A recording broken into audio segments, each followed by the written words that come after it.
Hello friends, स्वागत है आप सभी लोगों का आपके अपने यूट्यूब चैनल एग्जामपंथी let's crack the all exam पर। जैसे कि आप सभी लोग जानते हैं कि बिहार में हाल ही में दरोगा के 1799 पदों पर जो न्यू वैकेंसी आई है उसके पीटी परीक्षा के लिए रुकमनी के द्वारा यहाँ पर 30 प्रैक्टिस सेटों का जो पहला वॉल्यूम है यहाँ पे जारी किया गया है। इन 30 प्रैक्टिस सेटों में आप देखेंगे प्रत्येक प्रैक्टिस सेट में आपको 100 प्रश्न मिल जाएंगे। इस प्रकार से आप इन प्रैक्टिस सेटों को अगर लगा लेते हैं तो आपके पास एक शानदार 3000 प्रश्नों का एक यहाँ पे देखेंगे कि कलेक्शन मिल जाएगा। 3000 प्रश्नों का एक कलेक्शन मिल जाएगा और आज के इस सेशन में हम 20वां प्रैक्टिस सेट यहाँ पे सॉल्व करने वाले हैं। तो अगर आप लोगों को वीडियो पसंद आए तो प्लीज़ वीडियो को लाइक करें, चैनल को सब्सक्राइब तथा वीडियो को ज़्यादा से ज़्यादा अपने फ्रेंड सर्कल में शेयर जरूर करें। तो चलिए शुरू करते हैं आज के इस सेशन को। आज के सेशन का पहला प्रश्न है कि व्यावसायिक उपयोग के लिए सब्जियां, फूल और फल उगाना निम्नलिखित में से किस नाम से जाना जाता है? तो यह हॉर्टिकल्चर के नाम से जाना जाता है। विकल्प डी इस प्रश्न का सही आंसर हो जाएगा। इनके अलावा अगर देखेंगे तो कच्चा रेशम प्राप्त करने के लिए रेशम कीटों का पालन किया जाता है, जिसे क्या कहते हैं? सेरीकल्चर कहते हैं। ठीक है, रेशम कीट का पालन करना सेरीकल्चर कहलाता है। अंगूर की खेती, उपज और कटाई को विटीकल्चर के नाम से जाना जाता है, जबकि मछली का कृत्रिम प्रजनन एवं पालन पीसीकल्चर कहलाता है। तो विकल्प डी इस प्रश्न का सही आंसर हो जाएगा। चलिए अगला प्रश्न देख लेते हैं। निम्नलिखित में से भारत के किस बंदरगाह को अरब सागर की रानी के नाम से जाना जाता है? तो इनमें दिए गए विकल्पों में कोच्चि इसका सही आंसर हो जाएगा। विकल्प बी कोच्चि या कोचिन कह लीजिए। तो कोचिन को भारत के बंदरगाहों के रूप में आप देखेंगे तो अरब सागर की रानी के नाम से जाना जाता है। विकल्प बी इस प्रश्न का सही आंसर हो जाएगा। कोचिन बंदरगाह जो है यह भारत का सबसे विस्तृत प्रांगण वाला बंदरगाह है तथा कोचिन भारत के केरल राज्य के एर्नाकुलम जिले में स्थित है। तो विकल्प बी इस प्रश्न का सही आंसर है। अगला प्रश्न है, वर्ष 2011 में भारत में जनगणना कार्य कितने चरणों में किया गया था? तो जो जनगणना का कार्य है यह 2 चरणों में किया गया था। विकल्प बी इस प्रश्न का सही आंसर हो जाएगा। वर्ष 2011 में भारत में जनगणना का कार्य 2 चरणों में किया गया था। पहला चरण जिसे हाउस लिस्टिंग और हाउसिंग सेंसस कहा गया था, जो अप्रैल और सितंबर 2010 के बीच आयोजित किया गया था, और जो दूसरा चरण था इसे जनगणना कहा गया था, और ये इसका जो आयोजन है वह 9 फरवरी 2011 से 28 फरवरी 2011 के बीच चला था। 2011 की जनगणना का जो आदर्श वाक्य था वह था हमारी जनगणना हमारा भविष्य, यानी 2011 की जनगणना का आदर्श वाक्य हमारी जनगणना हमारा भविष्य था। तो विकल्प बी इस प्रश्न का सही आंसर हो जाएगा। चलिए अगला प्रश्न देख लेते हैं। मेगाओ गुफाएं, जिन्हें हजारों बुद्धों की गुफाएं भी कहा जाता है, निम्नलिखित में से किस देश में स्थित है? तो यह चीन में स्थित है। विकल्प डी इस प्रश्न का सही आंसर हो जाएगा। अगला प्रश्न है कि एनआईए का पूर्ण रूप क्या है? एनआई का पूर्ण रूप नेशनल इन्वेस्टिगेशन एजेंसी है। विकल्प डी इस प्रश्न का सही आंसर हो जाएगा। इसे हिंदी में राष्ट्रीय जांच एजेंसी के नाम से भी जाना जाता है। इसकी स्थापना वर्ष 2008 में इसकी स्थापना हुई थी, और इसका हेडक्वार्टर कहाँ है? तो न्यू दिल्ली में इसका हेडक्वार्टर है। तो इस प्रकार से विकल्प डी इस प्रश्न का सही आंसर हो जाएगा। चलिए अगला प्रश्न देख लेते हैं। इजराइल हमास संघर्ष क्षेत्र से भारतीय नागरिकों को निकालने के लिए भारत द्वारा शुरू किए गए ऑपरेशन का नाम निम्नलिखित में से कौन सा है? तो जो भारत के द्वारा ऑपरेशन शुरू किया गया था उसका नाम है ऑपरेशन अजय। विकल्प ए इस प्रश्न का सही आंसर हो जाएगा। इसके अलावा देखिएगा तो रूस यूक्रेन संघर्ष क्षेत्र से भारतीय नागरिकों को निकालने के लिए, मुख्य रूप से वहां के विद्यार्थियों को निकालने के लिए भारत सरकार के द्वारा एक ऑपरेशन शुरू किया गया था जिसका नाम ऑपरेशन गंगा दिया गया था। तो विकल्प ए इस प्रश्न का सही आंसर हो जाएगा। ऑपरेशन गंगा यहाँ पर किसके लिए? तो रूस और यूक्रेन के बीच में फंसे भारतीय सैनिकों को, भारतीय विद्यार्थियों या नागरिकों को निकालने के लिए ऑपरेशन गंगा चलाया गया था। चलिए अगला प्रश्न देख लेते हैं। वर्ष 2016 में नोटबंदी के दौरान आरबीआई के गवर्नर कौन थे? तो आरबीआई के गवर्नर उस समय डॉक्टर उर्जित पटेल थे। उर्जित आर पटेल इनका पूरा नाम है। तो विकल्प बी इस प्रश्न का सही आंसर हो जाएगा। अगर क्रम के दृष्टि से देखिएगा तो यह 24वें क्रम के आरबीआई के गवर्नर थे, 24वें क्रम के। तो विकल्प भी इस प्रश्न का सही आंसर हो जाएगा। वर्तमान में देखिएगा तो वर्तमान में भारतीय रिजर्व बैंक के जो गवर्नर है कौन है? संजय मल्होत्रा जी हैं। और ये कौन से हैं? 26वें क्रमांक के जो गवर्नर है आरबीआई के, अभी इनका नाम है संजय मल्होत्रा। ठीक है, और 24वें नंबर के कौन थे? उर्जित आर पटेल। तो एक क्रम याद कर लीजिए, 24वें नंबर के उर्जित आर पटेल हैं, और 25वें नंबर के कौन थे? 25वें नंबर के गवर्नर शक्तिकांत दास जी थे। 25वें नंबर के गवर्नर शक्तिकांत दास थे, और 26वें नंबर के गवर्नर कौन है? संजय मल्होत्रा है। तो 24वें नंबर के डॉक्टर उर्जित पटेल, 25वें नंबर के शक्तिकांत दास और 26वें नंबर के संजय मल्होत्रा आरबीआई के गवर्नर हैं। तो विकल्प बी इस प्रश्न का सही आंसर है। चलिए अगला प्रश्न देख लेते हैं। निम्नलिखित में से किस क्रिकेटर ने खेलों में उत्कृष्ट प्रदर्शन के लिए वर्ष 2023 का अर्जुन पुरस्कार जीता है? तो इनका सही आंसर हो जाएगा विकल्प डी। यह पुरस्कार जो है मोहम्मद शमी जी को दिया गया है। चलिए अगला प्रश्न देख लेते हैं कि भारत में राष्ट्रीय बालिका दिवस किस तारीख को मनाया जाता है? तो भारत में राष्ट्रीय बालिका दिवस यह 24 जनवरी को मनाया जाता है। विकल्प ए इस प्रश्न का सही आंसर हो जाएगा। राष्ट्रीय बालिका दिवस की शुरुआत भारत सरकार महिला एवं बाल विकास मंत्रालय ने कब की थी? तो वर्ष 2008 से इसकी शुरुआत की थी। तो विकल्प ए इसका सही आंसर है। चलिए अगला प्रश्न देख लेते हैं। कयाता निम्नलिखित में से किस देश की आधिकारिक मुद्रा है? कयात निम्नलिखित में से किस देश की आधिकारिक मुद्रा है? तो यह म्यांमार की आधिकारिक मुद्रा है। विकल्प बी इस प्रश्न का सही आंसर हो जाएगा। श्रीलंका की आधिकारिक मुद्रा की बात कर लें तो श्रीलंकन रुपया जो है, श्रीलंकन रुपया यह श्रीलंका की आधिकारिक मुद्रा है।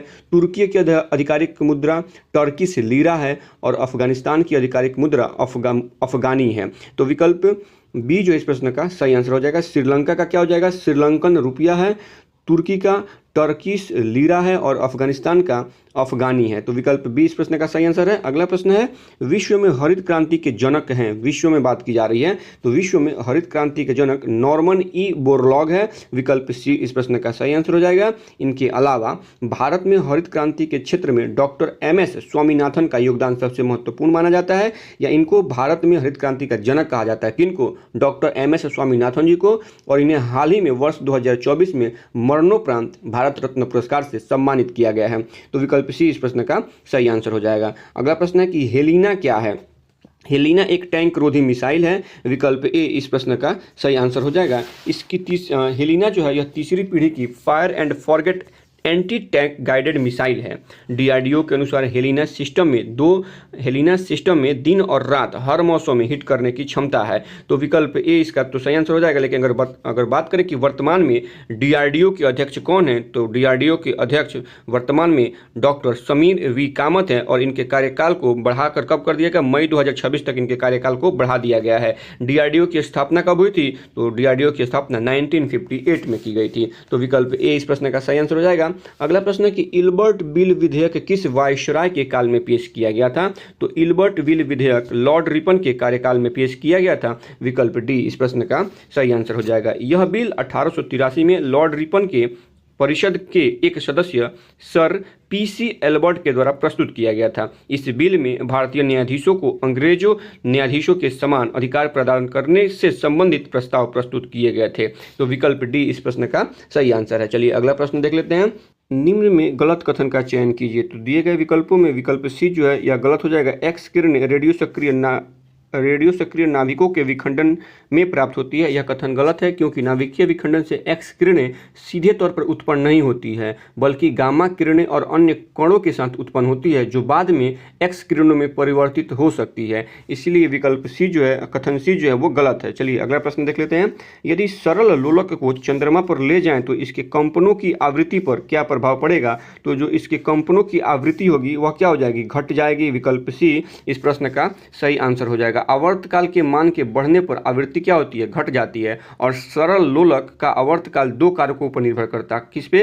तो एक पेंडुलम की लंबाई पे और दूसरा गुरुत्वीय त्वरण पे। तो विकल्प सी इस प्रश्न का सही आंसर है। चलिए अगला प्रश्न देख लेते हैं। नीले, लाल, काले व सफेद रंग के समान ताप वाले चार तारों को ठंडा होने दिया जाता है। किसकी शीतलन दर सबसे अधिक होगी? तो इसमें सफ़ेद की जो शीतलन दर होगी सबसे अधिक होगी। विकल्प डी इस प्रश्न का सही आंसर हो जाएगा। सफ़ेद रंग की वस्तु सभी प्रकार के रंगों का उत्सर्जन कर देगा, इसलिए इसके शीतलन की दर सर्वाधिक होगी। काली वस्तु के शीतलन की दर सबसे न्यूनतम होगी। वैसी वस्तु जो अपने ऊपर आपतित सभी प्रकार के तरंग दैर्घ्यों को अवशोषित कर लेता है पूर्ण ब्लैक वस्तु कहलाता है। ब्लैक वस्तु किसी भी प्रकार के प्रकाश या रंग का परावर्तन नहीं करता, इसीलिए यह क्या काला दिखाई पड़ता है। तो विकल्प डी इस प्रश्न का सही आंसर हो जाएगा। अगला प्रश्न है कि निम्न पदार्थों को उनकी प्रतिरोधकता के बढ़ते हुए क्रम में व्यवस्थित कीजिए। तो इसका सही आंसर हो जाएगा विकल्प ए, यानी तांबा, ताम्र अर्थात तांबा बढ़ते हुए क्या है बढ़ते हुए क्रम में, प्रतिरोधकता के बढ़ते हुए क्रम में व्यवस्थित करना है। तो तांबे से ज़्यादा प्रतिरोधकता किसका है? नाइक्रोन का। इससे ज़्यादा जर्मेनियम का, और जर्मेनियम से ज़्यादा सिलिकॉन की प्रतिरोधकता है। तो विकल्प ए जो इस प्रश्न का सही आंसर हो जाएगा। इसके अलावा अगर देखिएगा तो प्रतिरोधकता का जो मात्रक क्या होता है? ओम इंटू मीटर होता है। प्रतिरोधकता का मात्रक क्या होता है? ओम इंटू मीटर होता है। प्रतिरोधकता पदार्थ की प्रकृति एवं तापमान पर निर्भर करता है। तो विकल्प ए इसका सही आंसर है। अगला प्रश्न है, इसरो पहली बार भारत का कौन सा सैटेलाइट स्पेसएक्स रॉकेट से प्रक्षेपित करेगा नहीं, बल्कि यह किया जा चुका है। और इस सैटेलाइट का अगर नाम देखिएगा तो इस सैटेलाइट का नाम है GSAT-20। विकल्प ए इस प्रश्न का सही आंसर हो जाएगा। GSAT-20 को 19 नवंबर 2024 को यूएसए के कैप कैनावेल से स्पेसएक्स के फॉल्कन 9 रॉकेट से लॉन्च किया गया था। तो विकल्प ए इस प्रश्न का सही आंसर है। अगला प्रश्न देख लेते हैं कि राजस्थान के नए राज्यपाल किसे नियुक्त किया गया है? तो राजस्थान के जो राज्यपाल हैं वर्तमान में भी, अक्टूबर 2025 में भी आप देखेंगे हरिभाऊ जी अभी यहाँ के राज्यपाल हैं। तो विकल्प सी इस प्रश्न का सही आंसर हो जाएगा। चलिए अगला प्रश्न देख लेते हैं। बजट 2025-26 में किस राज्य में मखाना बोर्ड की स्थापना की जाएगी? तो यह बिहार राज्य में मखाना बोर्ड की स्थापना की जाएगी। विकल्प ए इस प्रश्न का सही आंसर हो जाएगा। वर्ष 2021 में मिथिला मखाना को भौगोलिक संकेतक यानी GI टैग प्रदान किया गया था। कब? तो वर्ष 2021 में। किस मखाना को? तो मिथिला मखाना को। राष्ट्रीय मखाना अनुसंधान केंद्र की स्थापना वर्ष 2002 में दरभंगा में किया गया है। तो विकल्प ए इस प्रश्न का सही आंसर है। अगला प्रश्न है कि पल्लव किनके सामंत थे? तो पल्लव सातवाहनों के सामंत थे। विकल्प सी इस प्रश्न का सही आंसर हो जाएगा। पल्लव वंश का वास्तविक संस्थापक सिंह विष्णु जी को माना जाता है। सिंह विष्णु की राज्यसभा में संस्कृत के विद्वान भारवी निवास करते थे, जिन्होंने किरातार्जुनीय महाकाव्य लिखी है। सातवाहन वंश का संस्थापक सिमुक था। और पल्लव वंश का संस्थापक कौन थे? तो पल्लव वंश का वास्तविक संस्थापक सिंह विष्णु थे। तो विकल्प सी इस प्रश्न का सही आंसर हो जाएगा। पल्लव किनके सामंत थे? तो सातवाहनों के सामंत थे। चलिए अगला प्रश्न देख लेते हैं। विश्व की सबसे ऊंची राजधानी किस देश की है? तो विश्व की सबसे ऊंची राजधानी बोलिविया की है। विकल्प ए इस प्रश्न का सही आंसर हो जाएगा। बोलिविया की राजधानी है क्या? तो इसकी राजधानी सुक्रे है। बोलिविया की राजधानी क्या है? सुक्रे बोलिविया की राजधानी है। और जबकि सरकारी जो परिसर है, राजधानी तो सुक्रे है, लेकिन इसका जो सरकारी परिसर है वह लापाज में स्थित है। कहाँ पे? लापाज में स्थित है। तो विकल्प ए इस प्रश्न का सही आंसर हो जाएगा। अगला प्रश्न मिलान करने के लिए दिया है। कुछ राज्य हैं और इन राज्यों में कौन सी झीलें हैं, इनका मिलान करना है। तो आंध्र प्रदेश में कौन सी झील है? कोलेरू, यानी 1 का 1 हो जाएगा। महाराष्ट्र में कौन है? लोनार है। तमिलनाडु में लोकटक है। और मणिपुर में पुलिकट है। मणिपुर में नहीं, तमिलनाडु में पुलिकट है जी, तमिलनाडु में पुलिकट हो जाएगा। तमिलनाडु में पुलिकट है और मणिपुर में लोकटक है। तो इस प्रकार से आप देखेंगे विकल्प सी जो इस प्रश्न का सही आंसर हो जाएगा। ए का 1 है, बी का 2 है, लेकिन यहाँ पे चेंज हो गया है। सी का 4 हो गया है और डी का 3 हो गया है। तो विकल्प सी इस प्रश्न का सही आंसर है। चलिए अगला प्रश्न देख लेते हैं। काजीरंगा राष्ट्रीय उद्यान कहाँ स्थित है? तो काजीरंगा राष्ट्रीय उद्यान यह असम राज्य में स्थित है। विकल्प डी इस प्रश्न का सही आंसर हो जाएगा। असम के काजीरंगा उद्यान तथा मानस अभ्यारण्य पश्चिम बंगाल का जल्दापारा अभ्यारण्य गैंडों की मुख्य शरणस्थली है। यानी असम के काजीरंगा उद्यान, मानस अभ्यारण्य तथा पश्चिम बंगाल का जल्दापारा अभ्यारण्य जो है यह गैंडों की मुख्य शरण स्थली है। गैंडों के संरक्षण हेतु वर्ष 1987 में गैंडा परियोजना आरंभ की गई थी। यह परियोजना कब शुरू की गई थी? तो 1987 में। तो विकल्प डी इस प्रश्न का सही आंसर हो जाएगा। चलिए अगला प्रश्न देख लेते हैं। भारत में मुस्लिम राज्य की स्थापना का मार्ग किस युद्ध से प्रशस्त हुआ? तो इसका सही आंसर हो जाएगा विकल्प ए, तराइन के युद्ध से हुआ था। यह भारत में मुस्लिम राज्य की स्थापना का मार्ग तराइन के युद्ध से प्रशस्त हुआ। वर्ष 1191 ईस्वी के तराइन के प्रथम युद्ध में मोहम्मद गौरी दिल्ली अजमेर के शासक पृथ्वीराज चौहान से पराजित हो गया। मोहम्मद गौरी की भारत में यह दूसरी पराजय थी। वर्ष 1192 ईस्वी में मोहम्मद गौरी ने तराइन के द्वितीय युद्ध में पृथ्वीराज चौहान को हरा दिया। और वर्ष 1194 ईस्वी में गौरी ने चंदावर की लड़ाई में कनौज के शासक जयचंद्र को भी हराया था। तो इस प्रकार से आप देखिएगा तो तराई के युद्ध से भारत में मुस्लिम राज्य की स्थापना का मार्ग प्रशस्त हुआ। तो विकल्प ए इस प्रश्न का सही आंसर हो जाएगा। चलिए अगला प्रश्न देख लेते हैं। अलाउद्दीन को मलिक काफूर की प्राप्ति हुई कहाँ से? तो किसके बाद ये भी कहाँ से या किसके बाद हुई थी? तो अलाउद्दीन को मलिक काफूर की प्राप्ति गुजरात विजय के बाद हुई थी। विकल्प डी इस प्रश्न का सही आंसर हो जाएगा। इस राज्य के खंभात बंदरगाह पर आक्रमण के समय एक हिंदू किन्नर मलिक काफूर को नुसरत खान ने खरीदा, जो बाद में अलाउद्दीन के दक्षिण अभियानों का प्रमुख सेनापति बना। मलिक काफूर को 1000 दिनारी के नाम से भी जाना जाता है। तो विकल्प डी इसका सही आंसर हो जाएगा। अगला प्रश्न है कि मराठों का उत्थान किस काल में सबसे ज़्यादा हुआ? तो आप देखेंगे शिवाजी के काल में मराठों का जो उत्थान है सबसे ज़्यादा हुआ है। तो विकल्प बी इस प्रश्न का सही आंसर हो जाएगा। चलिए अगला प्रश्न देख लेते हैं। रिवर्स रेपो रेट में वृद्धि क्या दिखलाती है, या क्या बढ़ाती है या कम करती है? तो रिवर्स रेपो रेट में जो वृद्धि है यह तरलता को घटाती है। विकल्प बी इस प्रश्न का सही आंसर हो जाएगा। चलिए अगला प्रश्न देख लेते हैं। धुआंधार प्रपात का संबंध निम्नलिखित में से किस नदी से है? तो धुआंधार प्रपात का संबंध नर्मदा नदी से है। विकल्प डी इस प्रश्न का सही आंसर हो जाएगा। धुआंधार प्रपात मध्य प्रदेश के जबलपुर में स्थित है। इस प्रपात के गिरने से उस स्थान पे कुहासा या धुआं सा बन जाता है, इसीलिए इसे धुआंधार जलप्रपात कहा जाता है। तो विकल्प डी इस प्रश्न का सही आंसर हो जाएगा। अगला प्रश्न देख लेते हैं। विधान परिषद वाले राज्य की विधान परिषद के सदस्यों की कुल संख्या उस राज्य की विधानसभा के सदस्यों की कुल संख्या की डैश से अधिक नहीं होगी। कितने से अधिक नहीं होगी? तो 1/3 से अधिक नहीं होगी।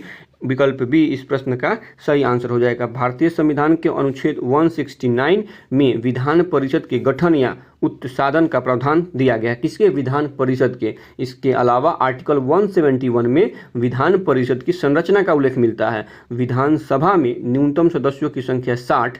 अपवाद में कुछ देखेंगे तो गोवा, सिक्किम, मिजोरम और पुदुचेरी हैं, जहां के विधानसभाओं में 60 से कम सीटें हैं। लेकिन विधानसभा में ऐसे नॉर्मली देखिएगा तो न्यूनतम सदस्यों की संख्या 60 रखा गया है तथा अधिकतम सदस्यों की संख्या 500 रखी गई है। वर्तमान में भारत के 6 राज्य में विधान परिषद अस्तित्व में है। पहला कौन है? उत्तर प्रदेश, कर्नाटक, महाराष्ट्र, आंध्र प्रदेश, तेलंगाना और बिहार। इन तमाम 6 राज्यों में देखेंगे तो विधान परिषद अस्तित्व में है। इस प्रकार से विकल्प बी इस प्रश्न का सही आंसर है। चलिए अगला प्रश्न देख लेते हैं।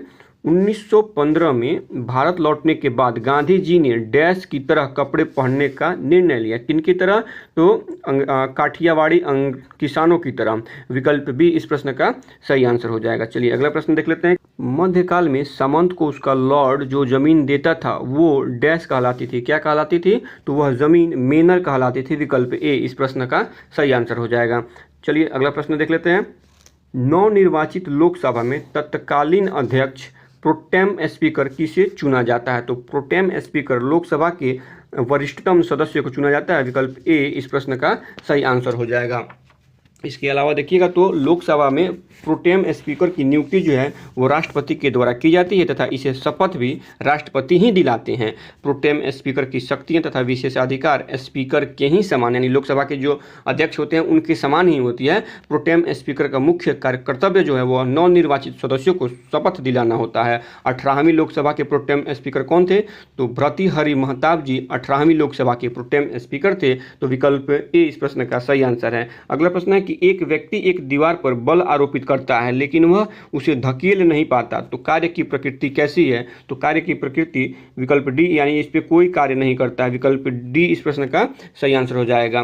कार्य शून्य होगा जब वस्तु पर आरोपित बल का मान्य भी शून्य होगा। कार्य शून्य होगा जब वस्तु में विस्थापन शून्य होगा, इसीलिए विकल्प डी इस प्रश्न का सही आंसर है। अगला प्रश्न है कि नेत्र का कौन सा भाग उसके अंदर प्रवेश करने वाले प्रकाश को नियंत्रित करता है? तो यहाँ पे देखेंगे परितारिका जो होती है, परितारिका अर्थात आइरिस जो होती है वो नेत्र के अंदर प्रवेश करने वाले प्रकाश को नियंत्रित करती है। विकल्प डी इस प्रश्न का सही आंसर हो जाएगा। इसके अलावा आइरिस के जो मध्य भाग, आइरिस का जो मध्य भाग होता है उसे पुतली कहते हैं, और नेत्र का कुछ भाग होता है जैसे कार्निया, दृष्टिपटल, नेत्र लेंस। तो इनके क्या क्या उपयोग या क्या क्या कार्य हैं? तो कार्निय का क्या कार्य होता है? तो नेत्र में प्रकाश इसी से प्रवेश करता है तथा नेत्रदान में इसी का दान करना पड़ता है। किसका? कार्निया का नेत्रदान में दान किया जाता है। दृष्टिपटल की बात कर ले तो इसी पर प्रतिबिंब का निर्माण होता है और इस पर वस्तु का उल्टा वास्तविक एवं छोटा प्रतिबिंब बनता है। किस पे बनता है? तो दृष्टिपटल पर। कैसा बनता है? कैसा प्रतिबिंब बनता है? तो वस्तु का उल्टा वास्तविक एवं छोटा प्रतिबिंब बनता है। अगर बात करें नेत्र लेंस की तो यह उत्तल लेंस होता है, यह प्रकाश का अपवर्तन करता है। इस प्रकार से विकल्प डी इस प्रश्न का सही आंसर हो जाएगा। अगला प्रश्न है कि 1 एम्पीयर धारा तुल्य होती है, कितने के तुल्य होगी, कितने के बराबर होगी, तो यह 6.25 इंटू 10⁻18 इलेक्ट्रोड प्रति सेकंड के बराबर होगी। विकल्प ए इस प्रश्न का सही आंसर हो जाएगा। विद्युत धारा मापने के लिए आमीटर का प्रयोग किया जाता है। विद्युत धारा मापने के लिए आमीटर का प्रयोग किया जाता है। चलिए अगला प्रश्न देख लेते हैं। प्रति अम्लों के बारे में निम्न में से कौन सा कथन सही नहीं है, तो दिए गए विकल्पों में विकल्प बी जो है यह सही नहीं है। प्रति अम्ल प्रबल अम्ल होते हैं, यह कथन जो है गलत है। प्रति अम्ल सामान्यतः अतिरिक्त जठराम्ल को उदासीन करने के लिए उपयोगी होते हैं। प्रति अम्ल का जो गुण अगर देखिएगा तो यह पेट को उदासीन बनाने में उपयोगी होता है तथा यह किसी भी प्रकार के अपच या पेट में जलन को दूर करने में उपयोगी होता है। मुख्य रूप से NaHCO3 यानी सोडियम बाइकार्बोनेट या मिल्क ऑफ मैग्नीशिया जो है यह प्रति अम्ल के रूप में जाने जाते हैं। तो विकल्प बी इस प्रश्न का सही आंसर हो जाएगा। अगला प्रश्न देख लेते हैं। वर्तमान में भारत में तेंदुओं की संख्या क्या है, तो वर्तमान में भारत में तेंदुओं की संख्या 718 है। विकल्प ए इस प्रश्न का सही आंसर हो जाएगा। अगर बात करें कि सबसे ज़्यादा किस राज्य में तेंदुओं की संख्या है, तो सबसे ज़्यादा लद्दाख में है। कितने, 477 तेंदुए हैं लद्दाख में। उसके बाद यूके है आपका, ये तो हो गया लद्दाख। उसके बाद यूके अर्थात उत्तराखंड में देखिएगा तो तेंदुओं की संख्या 124 है। और इसके बाद हिमाचल प्रदेश में तेंदुओं की संख्या यहाँ पे 51 है। तो मुख्य रूप से आप इन 3 स्टेट को याद कर सकते हैं। वर्तमान में भारत में तेंदुओं की संख्या 718 है। इसके अलावा अगर राज्य के हिसाब से देखिएगा तो लद्दाख में 417 है, उत्तराखंड में 124 और हिमाचल प्रदेश में तेंदुओं की संख्या 51 है। तो विकल्प ए इस प्रश्न का सही आंसर हो जाएगा। चलिए अगला प्रश्न देख लेते हैं कि भारत का 55वां टाइगर रिजर्व धौलपुर करौली किस राज्य में स्थित है, किस राज्य में स्थित है, तो यह राजस्थान राज्य में स्थित है। विकल्प बी जो है इस प्रश्न का सही आंसर हो जाएगा। इसके अलावा वर्तमान में देखिएगा तो भारत में टोटल 58 टाइगर रिजर्व हो गए। यहाँ पे 55वें की बात की जा रही है, लेकिन वर्तमान अक्टूबर 2025 तक देखिएगा तो भारत में 58 टाइगर रिजर्व है। और जो 58वां टाइगर रिजर्व है यह मध्य प्रदेश में स्थित है। और इस टाइगर रिजर्व का क्या नाम है, तो माधव टाइगर रिजर्व इसका नाम रखा गया है और यह मध्य प्रदेश में स्थित है। तो विकल्प बी जो इस प्रश्न का सही आंसर हो जाएगा। चलिए अगला प्रश्न देख लेते हैं।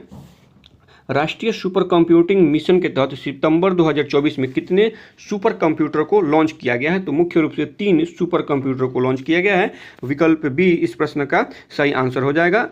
इन तीनों सुपर कंप्यूटर को परम रुद्र नाम दिया गया है। परम रुद्र नाम याद रखिएगा, बहुत इंपॉर्टेंट है। इन तीनों सुपर कंप्यूटर का नाम है परम रुद्र। और इनको कहाँ कहाँ स्थापित किया गया है, तो परम रुद्र इन तीनों सुपर कंप्यूटर को पुणे, कोलकाता और दिल्ली में तैनात किया गया है। पुणे, कोलकाता और दिल्ली में तैनात किया गया है। तो विकल्प बी इस प्रश्न का सही आंसर हो जाएगा। अगला प्रश्न देख लेते हैं कि नामीब मरुस्थल स्थित है। नामीब मरुस्थल कहाँ स्थित है, तो यह अफ्रीका में स्थित है। विकल्प ए इस प्रश्न का सही आंसर हो जाएगा। अगला प्रश्न है कि पुस्तक हिंद स्वराज निम्नलिखित में से किसके द्वारा लिखी गई है, तो यह पुस्तक आसान है, महात्मा गांधी जी के द्वारा लिखा गया है। विकल्प ए इस प्रश्न का सही आंसर हो जाएगा। अगला प्रश्न देख लेते हैं। संसाधन जो वर्षों के उपभोग से समाप्त हो जाते हैं उन्हें क्या कहते हैं, ऐसे संसाधनों को अनवीकरणीय कहा जाता है। विकल्प बी इस प्रश्न का सही आंसर हो जाएगा। वे संसाधन जिन्हें भौतिक, रासायनिक अथवा यांत्रिक प्रक्रियाओं के माध्यम से पुनः उत्पन्न किया जा सकता है उन्हें नवीकरणीय संसाधन कहते हैं। जैसे कि पवन ऊर्जा, जल ऊर्जा और सौर ऊर्जा, ये क्या हो जाएंगे, नवीकरणीय ऊर्जा हो जाएंगे। लेकिन इनके अलावा जैसे कोयला है, पेट्रोलियम है, ये सभी क्या है, अनवीकरणीय ऊर्जा है। इनका दोबारा से इनका निर्माण नहीं कर सकते हैं। या कह सकते हैं कि वैसे संसाधन जो एक बार ही प्रयोग किए जा सकते हैं उसे अनवीकरणीय संसाधन कहते हैं। जैसे कोयला हो गया, जीवाश्म ईंधन हो गया, पेट्रोलियम हो गया, इस प्रकार से। तो विकल्प बी जो इस प्रश्न का सही आंसर हो जाएगा। अगला प्रश्न देख लेते हैं कि इंडियन नेशनल कांग्रेस का प्रथम अध्यक्ष कौन था, तो इंडियन नेशनल कांग्रेस के प्रथम अध्यक्ष व्योमेश चंद्र बनर्जी जी थे। विकल्प सी इस प्रश्न का सही आंसर हो जाएगा। बात करें भारतीय राष्ट्रीय कांग्रेस की स्थापना कब हुई थी, तो 28 दिसंबर 1885 को भारतीय राष्ट्रीय कांग्रेस की स्थापना हुई थी। और कांग्रेस का जो पहला अधिवेशन है 1885 में बॉम्बे के गोकुलदास तेजपाल संस्कृत महाविद्यालय में हुआ था और इसकी अध्यक्षता व्योमेश चंद्र बनर्जी जी के द्वारा की गई थी। तो विकल्प सी इस प्रश्न का सही आंसर है। अगला प्रश्न है कि भारतीय संविधान का कौन सा अनुच्छेद सर्वोच्च न्यायालय के बारे में है, तो आर्टिकल 124 जो है यह भारतीय संविधान के सर्वोच्च न्यायालय के बारे में है। विकल्प बी जो है इस प्रश्न का सही आंसर हो जाएगा।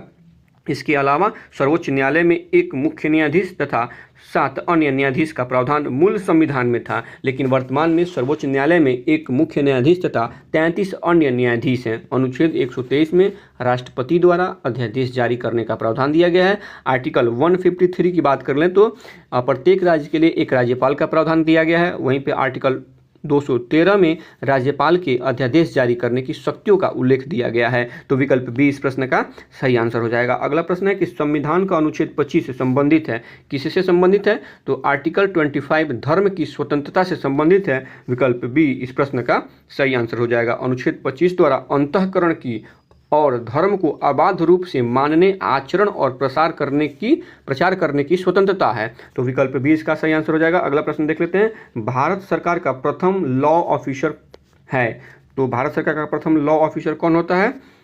अटॉर्नी जनरल होता है। विकल्प सी इस प्रश्न का सही आंसर हो जाएगा। संविधान के आर्टिकल 76 में अटॉर्नी जनरल अर्थात भारत के महान्यायवादी के पद का प्रावधान है। महान्यायवादी की नियुक्ति राष्ट्रपति के द्वारा की जाती है। महान्यायवादी राष्ट्रपति के प्रसाद पर्यंत पद धारण करता है। यह भारत सरकार का सर्वोच्च विधि अधिकारी होता है। आर्टिकल अगर बात करें 76(3) की, तो इसके अनुसार महान्यायवादी को भारत के सभी न्यायालयों में सुनवाई करने का अधिकार है। आर्टिकल 88 के अनुसार महान्यायवादी को संसद के किसी भी सदन, दोनों सदनों की संयुक्त बैठक तथा संसद की जिस समिति का वह सदस्य है की कार्यवाही में भाग लेने तथा भाषण देने का अधिकार है, परंतु मत देने का अधिकार नहीं है। ये सभी चीज़ें किस आर्टिकल के अंतर्गत है? तो 88 आर्टिकल के अंतर्गत है। ठीक है, सदन के किसी भी बैठक में भाग ले सकता है, अपना भाषण दे सकता है, लेकिन अपना मत नहीं दे सकता है। तो विकल्प सी इस प्रश्न का सही आंसर हो जाएगा। अगला प्रश्न है कि नौजवान भारत सभा की स्थापना किसने की थी? नौजवान भारत सभा की स्थापना भगत सिंह के द्वारा की गई थी। विकल्प ए इस प्रश्न का सही आंसर हो जाएगा। अगला प्रश्न है कि भारत में एक्सपोर्ट प्रीपेयर्डनेस इंडेक्स यानी निर्यात तैयारी सूचकांक का प्रकाशन निम्नलिखित में से कौन करता है? तो इसका जो प्रकाशन है यह नीति आयोग के द्वारा किया जाता है। विकल्प ए इस प्रश्न का सही आंसर हो जाएगा। अगला प्रश्न देख लेते हैं। कैबुल लामजाओ राष्ट्रीय उद्यान स्थित है। कैबुल लामजाओ राष्ट्रीय उद्यान यह मणिपुर में स्थित है। विकल्प बी इस प्रश्न का सही आंसर हो जाएगा। मणिपुर में देखिएगा तो मणिपुर में एक झील है और उसी झील पे यह स्थित है। जो ये कैबुल लामजाओ राष्ट्रीय उद्यान है यह मणिपुर में लोकटक झील के ऊपर स्थित है और इसको मतलब इस उद्यान को तैरता हुआ उद्यान के नाम से भी जाना जाता है। तो विकल्प बी इस प्रश्न का सही आंसर है। अगला प्रश्न है कि भारत में मनरेगा कब लागू किया गया था? तो भारत में मनरेगा वर्ष 2006 में लागू किया गया था। विकल्प सी इस प्रश्न का सही आंसर है। अगला प्रश्न है कि कोरापुट खाने भारत के किस राज्य में स्थित है? कोरापुट खाने भारत के उड़ीसा राज्य में स्थित है। विकल्प ए इस प्रश्न का सही आंसर हो जाएगा। अगला प्रश्न है औरंगजेब की मृत्यु हुई थी 3 मार्च 1707। 3 मार्च 1707 में आप देखेंगे कि औरंगजेब की मृत्यु भिंगर अहमदनगर में औरंगजेब की मृत्यु हुई थी। औरंगजेब को जिंदा पीर और शाही दरवेज के नाम से भी जाना जाता है।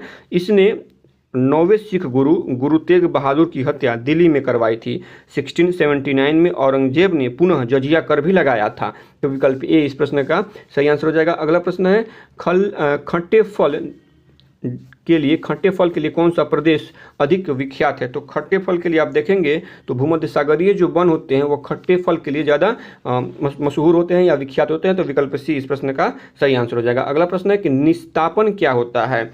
जब किसी सांद्रित अयस्क को वायु की अनुपस्थिति में इसके गलनांक बिंदु से कम ताप पर गर्म किया जाता है तो इस प्रक्रिया को निस्तापन कहते हैं। तो विकल्प ए इस प्रश्न का सही आंसर हो जाएगा। चलिए अगला प्रश्न देख लेते हैं। वर्ग में ऊपर से नीचे जाने पर कौन सा गुण सदैव बढ़ता है? तो वर्ग में जब आप ऊपर से नीचे जाएंगे तो इसकी परमाणु त्रिज्या जो होगी वो बढ़ेगी, सदैव बढ़ता है। इसकी परमाणु त्रिज्या का गुण जो होता है वो सदैव बढ़ता है। विकल्प डी इस प्रश्न का सही आंसर हो जाएगा। अगला प्रश्न है कि अनिश्चितता के सिद्धांत का प्रतिपादन किसने किया था? अनिश्चितता के सिद्धांत का प्रतिपादन हाइजेनबर्ग के द्वारा किया गया था। विकल्प बी इस प्रश्न का सही आंसर है। अगला प्रश्न है कि वर्तमान में कुल कितनी शास्त्रीय भाषाएं हैं? तो वर्तमान में कुल 11 शास्त्रीय भाषाएं हैं। विकल्प सी इस प्रश्न का सही आंसर हो जाएगा। इन शास्त्रीय भाषाओं का अगर आप नाम सुने तो तमिल, संस्कृत, तेलुगु, कन्नड़, मलयालम, उड़ीसा, मराठी, पाली, असमिया, प्राकृत, बंगाली, यह 11 शास्त्रीय भाषाएं हैं। इनमें से देखिएगा तो 5 शास्त्रीय भाषाओं को वर्ष 2024 में 3 अक्टूबर 2024 को 5 भाषाओं को अर्थात उड़िया, मराठी, पाली, असमिया, प्राकृत और बंगाली को संस्कृत भाषा का दर्जा दिया गया है। तो विकल्प सी इस प्रश्न का सही आंसर है। अगला प्रश्न है कि जुलाई 2024 में किस भारतीय टेनिस खिलाड़ी को टेनिस हॉल ऑफ फेम में शामिल किया गया?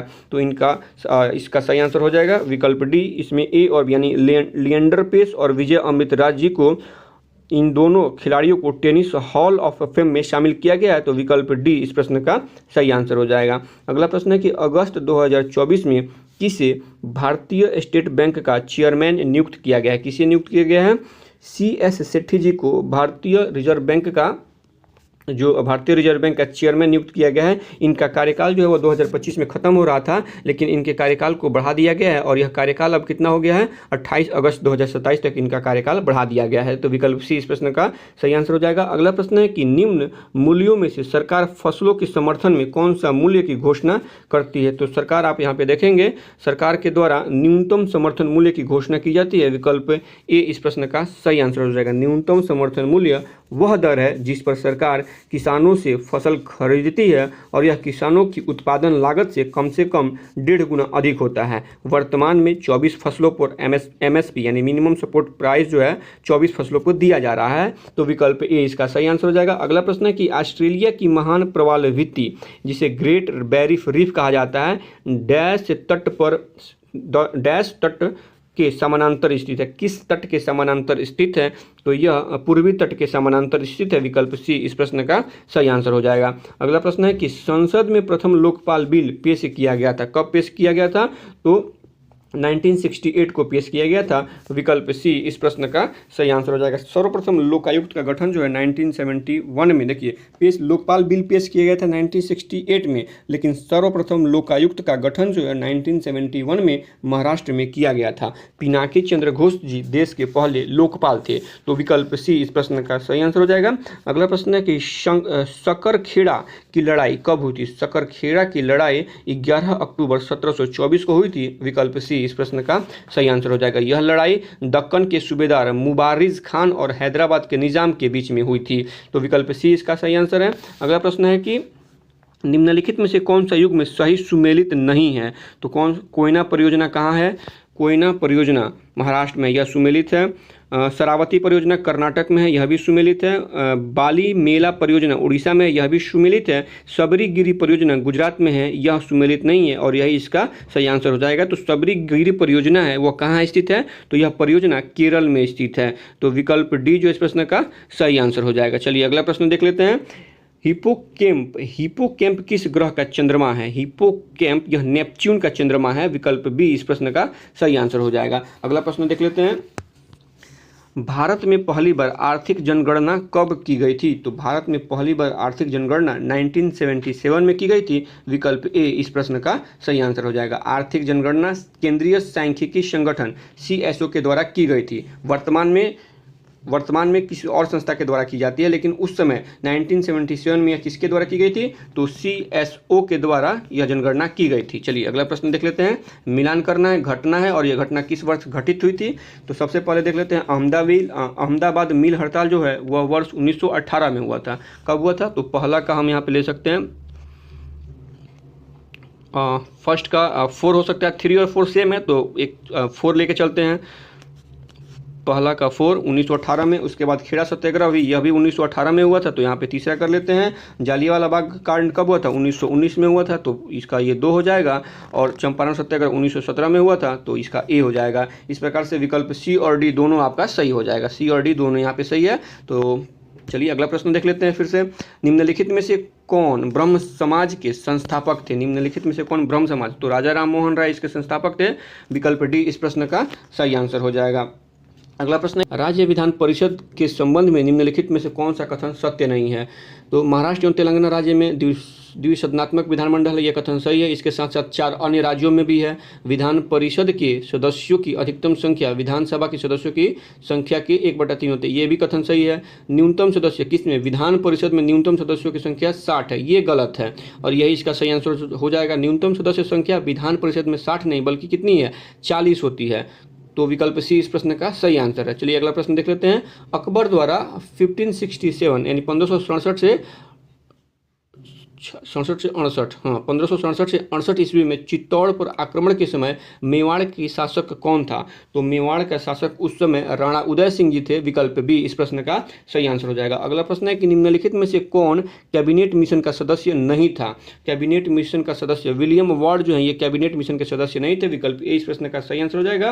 कैबिनेट मिशन भारत में आया कब था? तो मार्च 1946 में कैबिनेट मिशन भारत में आया था और इसमें इनके 3 सदस्य थे, पैथिक लॉरेंस, एबी अलेक्जेंडर और सर स्टेफर्ड क्रिप्स। तो इसमें विलियम वार्ड जो थे ये इसके सदस्य नहीं थे। तो विकल्प ए इस प्रश्न का सही आंसर हो जाएगा। अगला प्रश्न है कि 1857 ईस्वी के विद्रोह के समय भारत का गवर्नर जनरल कौन था? 1857 के समय। तो 18 के संतान देखिएगा तो लॉर्ड कैनिंग जो थे वह उस समय गवर्नर जनरल थे। विकल्प ए इस प्रश्न का सही आंसर हो जाएगा। और लॉर्ड डफरिन के कार्यकाल में कांग्रेस पार्टी की स्थापना की गई थी। तो इन 2 चीज़ों को याद रखिएगा। 1857 में गवर्नर जनरल कौन था? लॉर्ड कैनिंग, जिसके काल में 1857 का विद्रोह हुआ और 1885 में लॉर्ड डफरिन के कार्यकाल में कांग्रेस पार्टी की स्थापना की गई थी। अगला प्रश्न देख लेते हैं। टमाटर का लाल रंग क्यों होता है? तो टमाटर का लाल रंग लाइकोपिन के कारण होता है। विकल्प सी इस प्रश्न का सही आंसर हो जाएगा। अगला प्रश्न है, कार्क कोशिकाओं की भित्ति पर जमा हुआ कौन सा पदार्थ होता है? तो इन पे जमा हुआ जो पदार्थ होता है वो सुबेरिन होता है। विकल्प बी इस प्रश्न का सही आंसर है। अगला प्रश्न देख लेते हैं। CuOH2 CuCO3 कॉपर का एक अयस्क का नाम क्या है? तो इसके अयस्क का नाम बताना है। इसके अयस्क का नाम है मैलेकाइट। विकल्प बी इस प्रश्न का सही आंसर हो जाएगा। चलिए अगला प्रश्न देख लेते हैं। मानव शरीर में कितनी जोड़ी मेरु तंत्रिकाएं होती हैं? तो मानव शरीर में 31 जोड़ी मेरु तंत्रिकाएं होती हैं। विकल्प ए इस प्रश्न का सही आंसर हो जाएगा। अगला प्रश्न है कि ओलंपिक पदक विजेता साक्षी मलिक की आत्मकथा डैश को वर्ष 2024 के लिए आत्मकथा का पुरस्कार मिला है। तो सिंपल सी बात है कि इनकी आत्मकथा का नाम पूछा जा रहा है। इनकी आत्मकथा का नाम क्या है? तो इनकी आत्मकथा का नाम विटनेस है। विकल्प सी इस प्रश्न का सही आंसर हो जाएगा। चलिए अगला प्रश्न देख लेते हैं। आदि महोत्सव वर्ष 2025 का उद्घाटन किसके द्वारा किया गया है? तो इसका जो उद्घाटन है वह द्रौपदी मुर्मू जी के द्वारा किया गया है। विकल्प बी इस प्रश्न का सही आंसर हो जाएगा। 16 से 24 फरवरी 2025 तक आदि महोत्सव 2025 का आयोजन नई दिल्ली में किया गया था। तो विकल्प बी इसका सही आंसर हो जाएगा। चलिए अगला प्रश्न देख लेते हैं। भारत सरकार के पहले चंद्र मिशन चंद्रयान-1 के मिशन डायरेक्टर कौन थे जिनका 14 जून 2024 को निधन हो गया है? तो इनका नाम था श्रीनिवास हेगड़े। विकल्प सी इस प्रश्न का सही आंसर हो जाएगा। यह इनका निधन 14 जून 2024 को हो गया है। अगर बात करें चंद्रयान-1 को लॉन्च कब किया गया था? तो 22 अक्टूबर 2008 को चंद्रयान-1 को लॉन्च किया गया था। इसको किस रॉकेट से लॉन्च किया गया था? तो PSLV C11 के द्वारा चंद्रयान-1 को लॉन्च किया गया था। ये 11 है, ठीक है। और इसका उद्देश्य क्या था? तो चंद्रमा की सतह का नक्शा बनाना, खनिजों का अध्ययन करना और चंद्रमा पर पानी की खोज करना चंद्रयान-1 का मुख्य लक्ष्य था। तो विकल्प सी जो इस प्रश्न का सही आंसर हो जाएगा। अगला प्रश्न देखते हैं। भारत की संविधान की 8वीं अनुसूची में कितनी भाषा को सम्मिलित किया गया है? तो वर्तमान में इसमें 22 भाषाएं हैं। विकल्प बी जो है इस प्रश्न का सही आंसर हो जाएगा। मूल संविधान में 8वीं अनुसूची में 14 भाषाएं थी, लेकिन वर्तमान में कितनी है? 22 हैं। 21वीं संविधान संशोधन देखिए, मूल संविधान में तो 14 भाषाएं थी। इसके अलावा 3 संविधान संशोधन किए गए हैं जिनमें भाषाओं को जोड़ा गया है, ठीक है। तो 21वां संविधान संशोधन आप देखेंगे, 21वां संविधान संशोधन में तो एक भाषा को जोड़ा गया था, सिंधी को।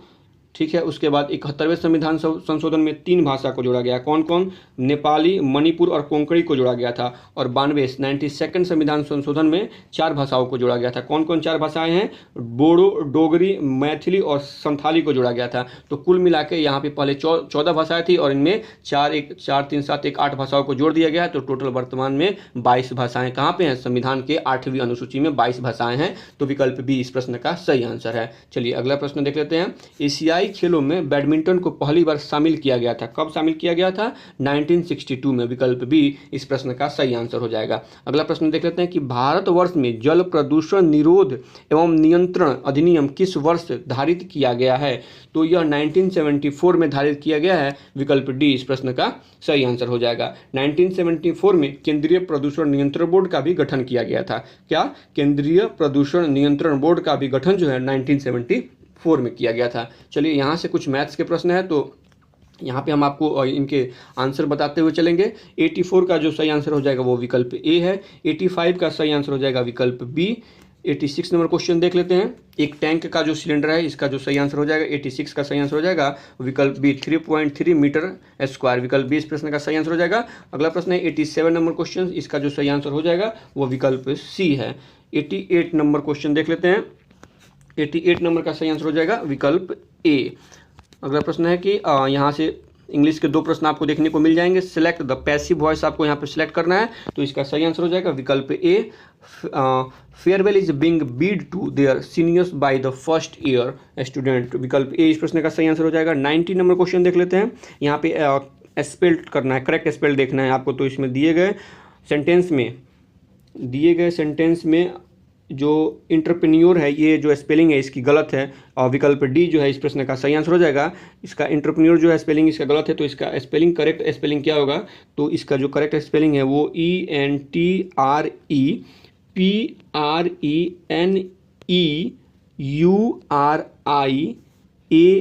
इसका सही स्पेलिंग हो जाएगा। तो विकल्प डी इस प्रश्न का सही आंसर हो जाएगा। चलिए अगला प्रश्न देख लेते हैं। दिए गए वाक्य में काले शब्द यानी लाल शब्द के लिए सही वर्तनी ज्ञात करना है। वैज्ञानिक यहाँ पे लिखा गया है, ठीक है, और इसका सही वर्तनी क्या होगी? तो विकल्प 20 प्रश्न का सही आंसर हो जाएगा। वैज्ञानिक इस प्रकार से लिखा जाता है, न कि दिए गए रेड कलर में जो दिया गया वैसे नहीं लिखा जाता है। विकल्प 20 प्रश्न का सही आंसर हो जाएगा। चलिए अगला प्रश्न देख लेते हैं कि कौन एक जंतु द्विलिंगी है? कौन एक जंतु? तो जोंक जो है इसमें यह द्विलिंगी होते हैं। विकल्प ए इस प्रश्न का सही आंसर हो जाएगा। 93 नंबर क्वेश्चन कह रहा है कि इनमें से कौन सा मास स्पीसीज नहीं है? तो दिए गए विकल्पों में विकल्प डी जो है इनमें से कोई नहीं, इनमें से कोई मास स्पीसीज नहीं है। फ्यूनेरिया, बारबूला, पॉलीट्रैकम ये सभी क्या है? मास स्पीसीज है, लेकिन इसमें वो ऑप्शन नहीं दिया गया है। तो हम फिर से एक बार बोल देते हैं, नहीं पूछा गया, तो इनमें से कोई नहीं, यानी फ्यूनारिया, बारबूला और पॉलीट्रैकम जो है ये मास स्पीसीज है, ठीक है। तो विकल्प डी इसका सही आंसर हो जाएगा। अगला प्रश्न है कि अगर उत्पन्न करने वाला सवाल है। कौन सवाल है? तो अगर जो उत्पन्न होता है वो किसके द्वारा? तो जेलिडियम के द्वारा यह सवाल उत्पन्न होता है। जेलिडियम के द्वारा अगर सवाल उत्पन्न होता है। तो विकल्प बी इस प्रश्न का सही आंसर हो जाएगा। अगला प्रश्न है कि निम्न में कौन सा आनुवांशिक रोग नहीं है? तो घेघा रोग आनुवांशिक रोग नहीं है। या घेघा रोग किससे होता है? आयोडीन की कमी से घेघा रोग होता है, ये आनुवांशिक रोग नहीं है। विकल्प ए इस प्रश्न का सही आंसर हो जाएगा। अगला प्रश्न है कि कोशिकांग जिसमें एक कोशिका में वायु श्वसन होता है वह क्या होता है? तो यह माइटोकॉन्ड्रिया वह कोशिकांग है जिसमें वायु श्वसन होता है। तो विकल्प डी इस प्रश्न का सही आंसर हो जाएगा। निम्न में कौन सा जंतु परजीवी नहीं है? तो यहाँ पे देखेंगे समुद्री एनीमोन जो है, समुद्री एनीमोन यह जंतु जो है वो परजीवी नहीं है। विकल्प सी इसका सही आंसर हो जाएगा।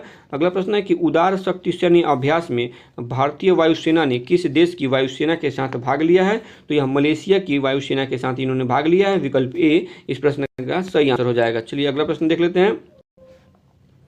10 अगस्त 2024 को नटवर सिंह का निधन हो गया। वह एक प्रसिद्ध क्या थे? तो नटवर सिंह जी थे ये प्रसिद्ध राजनयिक थे। विकल्प बी इस प्रश्न का सही आंसर हो जाएगा। अगला प्रश्न है कि महिलाओं को वित्तीय सहायता प्रदान करने के लिए सुभद्रा योजना किस राज्य में शुरू की गई है? तो यह योजना जो है यह उड़ीसा राज्य में शुरू की गई है। विकल्प बी जो है इस प्रश्न का सही आंसर हो जाएगा। इस योजना का उद्देश्य देखिएगा तो सुभद्रा योजना का मुख्य उद्देश्य राज्य की 1 करोड़ महिलाओं को वित्तीय सहायता प्रदान करना है। इस योजना में 21 से 60 वर्ष की आयु की महिलाओं को 5 वर्ष में 50,000 रुपये देने का वादा किया गया है। यह धनराशि 10,000 की वार्षिक किस्तों में वितरित की जाएगी। तो विकल्प बी जो है इस प्रश्न का सही आंसर हो जाएगा। इस प्रकार से यह प्रैक्टिस सेट यहाँ पे समाप्त होता है। आशा करते हैं वीडियो आप लोगों को अच्छी लगी होगी। वीडियो अगर अच्छी लगी हो तो प्लीज़ चैनल को सब्सक्राइब करें, वीडियो को लाइक करें तथा वीडियो को ज़्यादा से ज़्यादा अपने फ्रेंड सर्कल में शेयर करें। तो आज की वीडियो को यहीं पे समाप्त करते हैं। कल फिर मिलते हैं इसके अगले एपिसोड में। तब तक के लिए धन्यवाद।